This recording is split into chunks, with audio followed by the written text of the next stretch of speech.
Hey folks, this is Kalani. Patch 11.1 is right around the corner, which means we're heading into Season 2 of the War Within very soon. We're expecting the patch to go live sometime around late February, so let's use that as our deadline to getting any end of season achievements or goals completed. There are a lot of different rewards being removed with the end of Season 1, even more than usual with the addition of delves as an endgame pillar, and there are quite a few things you can do to best prepare your characters for a great start to Season 2. So let's go over everything there is to do before patch 11.1 goes live, what we recommend you focus on first, and which activities might not be worth your time. Now before we jump in, be sure to hit that like button and subscribe so you never miss another video. To start with, something that everyone will want to get done is secure your Cycres Circlet ring, the various citrine gems, and fully upgrade the ring if you haven't done so already. The ring can be upgraded up to item level 658, making it the highest item level piece of gear we can get our hands on before Season 2 starts,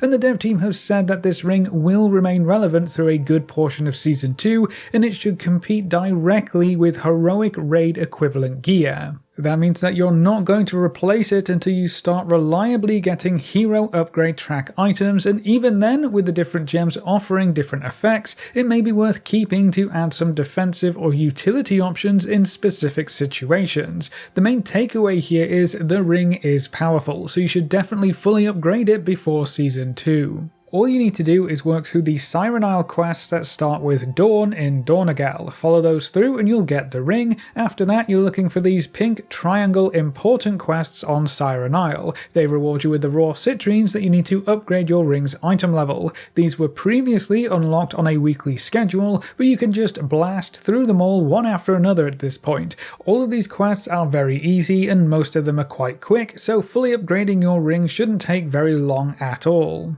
As for the gems, they come from the special events that you can contribute to in the middle of the camp. Click on the map and you'll see 3 events to contribute to, and when they reach 100%, a special event pops up on your world map. Head on over, wait for the cave to open, and kill the mini-boss inside. Rinse and repeat until you have all the gems unlocked. Doing this on your alts is even easier. You can work through the quest to earn the upgrade items as per usual, or you can actually get them from other activities on the isle as well, like killing rares, as long as you've done it properly on one character. Any gem that you've collected once on your account can also be purchased from the various vendors in camp, so you only have to do the events once, and every other character can then just skip over that leg of the journey and buy the gems they want directly. I would recommend fully upgrading the ring on any character you plan to play in Season 2, it'll give you a good head start in the season, it's very quick and easy, and you don't want to have to do it after Season 2 starts. Something else that everyone can do before patch 11.1 arrives is complete the initial set of story quests that became available in patch 10.07. It's super easy to find out if you've done these already. Just open up your quest log, and if you see the story header for Lingering Shadows and it's marked 0 of 1, like it is here, then you got some catching up to do. If you don't see this, you should be all good to go. You can start this prologue quest line by talking to Illyria in Dornagal and following through the story quests until your story chapter is completed.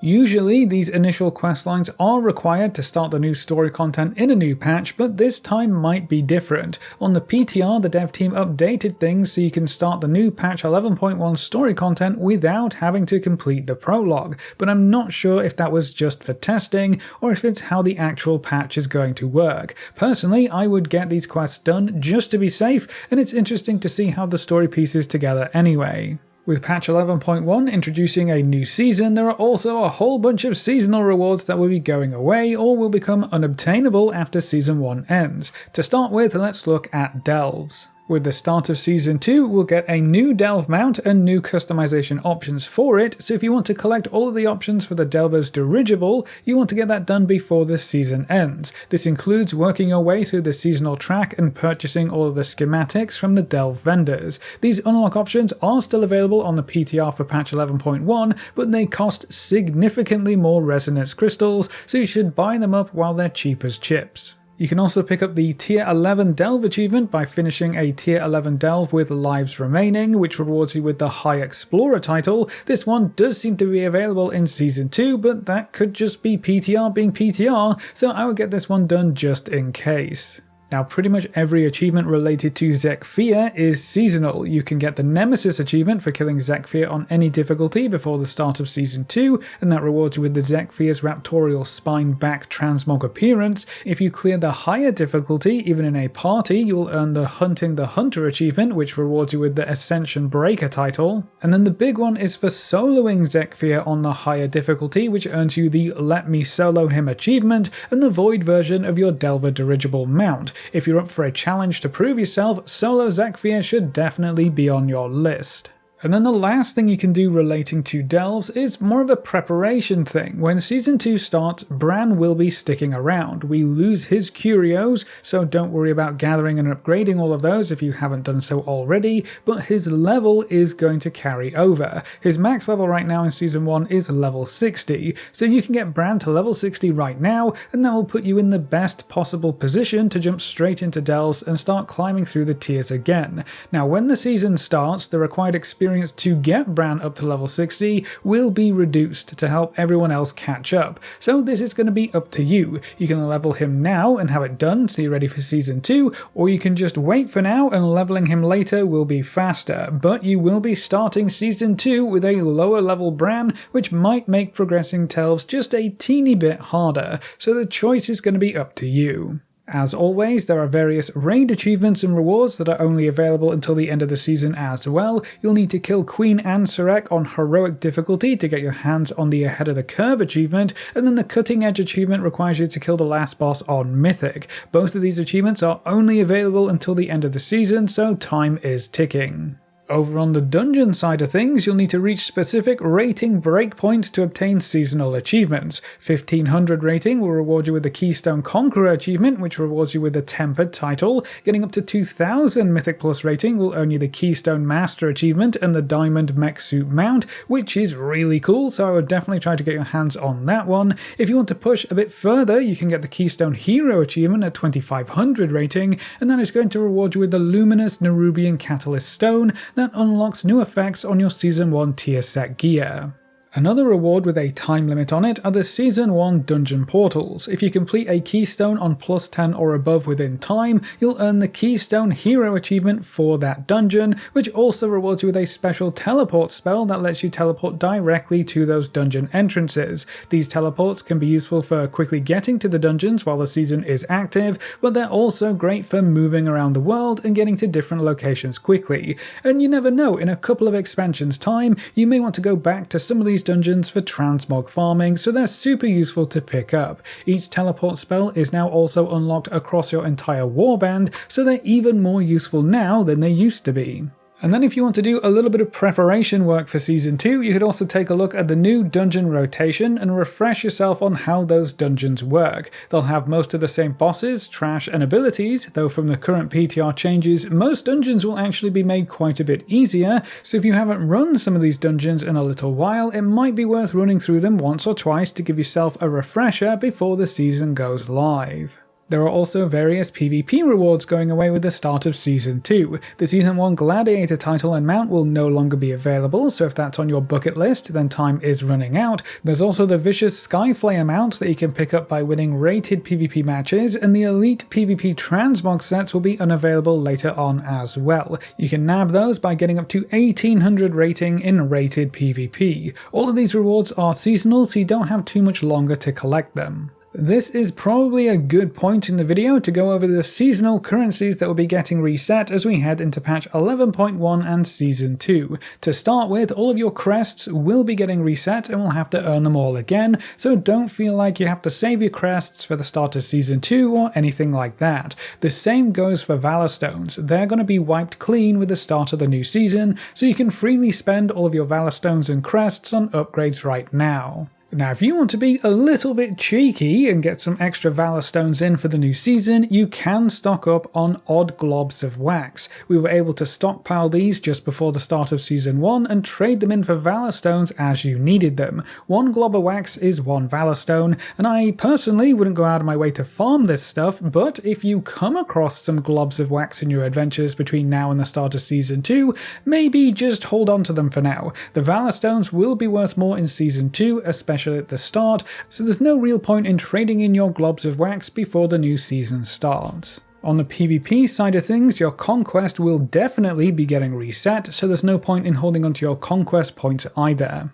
Restored coffer keys will be joining the list, which is very important for solo content oriented players. You will not be able to carry keys forward into Season 2, so don't worry about stockpiling and saving them up. You won't get any kind of head start when the new season starts. Any Delvers maps will probably not work in Season 2 either. They're quite clearly marked for Season 1 content, so I wouldn't worry too much about holding onto Delvers bounty maps either. As of right now, we're not entirely sure what's going to happen to Radiant Echoes, Resonance Crystals, or Undercoins. I would assume the Radiant Echoes will be reset as they offer seasonal gearing opportunities, but Resonance Crystals and Undercoins don't really provide any large benefit, especially when it comes to gearing. Just to be safe, I would buy anything that you are interested in and uses these currencies before the new season, and keep your eyes peeled for any blue posts that mention these currencies in the seasonal transition. I'll do my best to keep you updated if anything does come up. Now, if getting all of that done wasn't enough, we also have some special events currently active that just and so happen to end around about the time when we expect patch 11.1 to go live. Isn't that convenient? Plunderstorm is a unique game mode that throws you into a battle royale against a bunch of other folks. It's a fun change of pace, so if you want to play something a bit different while still playing WoW, it's a great way to kill some time while waiting for the new season. But you can also earn a bunch of cosmetic rewards from the Plunder store. Unlocking these rewards is super simple. Just loot plunder in the Plunderstorm game mode and you get to spend it in the store to unlock whatever rewards you want. You can earn plunder by killing monsters, rares, players, and opening chests. It's super easy to farm up some plunder even if you completely avoid every other player. You can purchase all of the rewards on offer in a few days of playing, so I would take a look at the plunder store, see if anything takes your fancy, and go earn enough plunder to unlock it. Easy peasy. Then we also have the Turbulent Timeways event, which is basically just back-to-back time-walking events with better rewards. Each week there's a weekly quest that rewards you with 6 10 item level gear minimum. This is a box of heroic raid gear, so it can include almost anything from the raid on heroic mode, so you can get up to item level 626 gear if you're lucky. There are 4 weeks left in the Turbulent Timeways event, so that's 4 heroic raid items that you can pick up almost for free.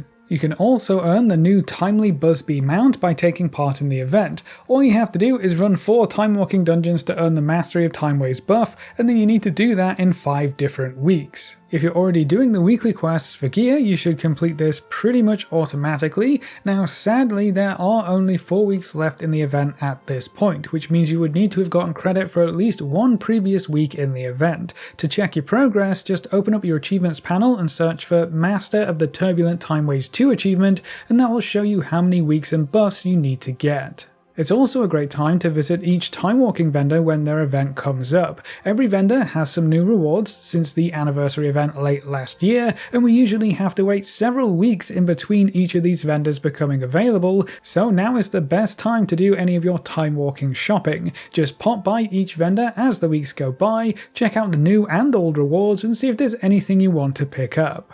The Turbulent Timeways event will also probably be the last chance to get your alts leveled up super quickly and easily, at least until the next 0.7 patch rolls around. So if you have any alts that you still need leveling up, now would be the perfect time to round out your alt army. This is also a great time to set up any professions that you might want to take advantage of in Season 2, whether you're working on making your own gear for yourself or supplying yourself with food and potions. Setting up your own professions will always be worth it due to the concentration mechanic. You can save gold on both crafting materials and crafting order fees just by setting up your professions yourself. At this point, a lot of raw materials are also very cheap, so leveling professions takes almost no gold or effort. Earning profession knowledge points can still be a bit slow, especially if you're starting from scratch, but you can very quickly unlock the ability to make your own rank 5 gear, and once it's done you won't have to worry about it for the rest of the expansion. I'm going into Season 2 with the ability to make most of what I would need at rank 5. It's definitely worth it if you don't do Mythic raiding especially, because your crafted gear remains useful for so long and getting those required gilded crests is going to be so much easier for solo content players. Now, if you've put some work into your professions, but you gave up due to the profession knowledge and putting your points in the wrong place, 11.1 may give you the saving grace that you need. In patch 11.1, we will be given a chance to reset and refund our profession knowledge points, so you can get all of your points back and then spend them however you want. This does seem to be a one-time thing though, so we have no idea how often this will be available, if it ever is again. But if you've spent some points in less than ideal places and you'd like to get back into professions, I figured you'd probably want to know about this. And then if you're looking for something else to do, now is also a good time to get some general housekeeping done. I bet your bags are full of stuff that may or may not be useful, but you're holding onto it just in case. That's fine and dandy, but you may be able to clean your bags up a little bit and make some space, because you know we're going to be filling it all up again with new, maybe sort of useful stuff in patch 11.1. The more space you have going into the patch, the more useful junk you can collect and hoard. The same thing goes for your quest log. It's a great time to finally finish those side quests you've been putting off since the start of the expansion, or maybe just abandon the quests for now if you don't plan on actually completing them. You can always come back to them later on, and it's nice to go into a new patch with a clean quest log so you can see which quests are actually relevant to the current content. And then the last thing to add to that housekeeping list are add-ons. Some add-ons have some very niche patch-specific uses, so if you have any that won't be relevant as we head into patch 11.1,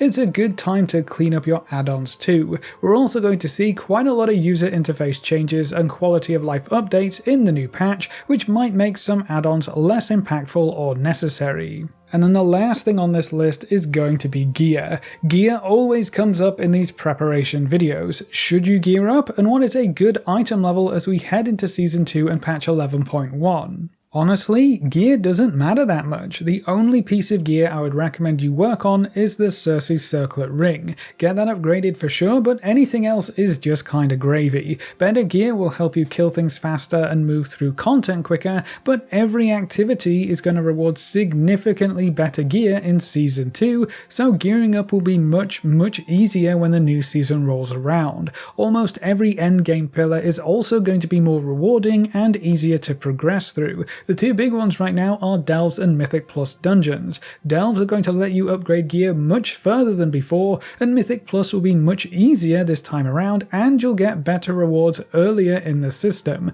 So I wouldn't worry about gear too much. Don't burn yourself out before a new season releases, and Season 2 is looking pretty good so far. So that's everything we would recommend you do before patch 11.1, but what about a release date? What kind of time frame are we working with here? We don't have an official release date just yet, but it's a pretty safe bet that patch 11.1 will go live towards the end of February, probably on February 25th. That's when the Turbulent Timeways event is going to end. There is also usually a week between patch release and a season start, so if patch 11.1 starts up on February 25th, Season 2 should start on March 4th, so we probably have until the end of February to get all of the seasonal goals and rewards squared away. But that's everything to do before patch 11.1 and Season 2, so that's it for this video. What are you going to be working on as Season 1 comes to a close, and what are you most looking forward to in the new patch? Leave all your thoughts in the comment section below. A big thank you to all of our supporters over on Patreon and to all of our members here on YouTube. You can see the names floating by on screen.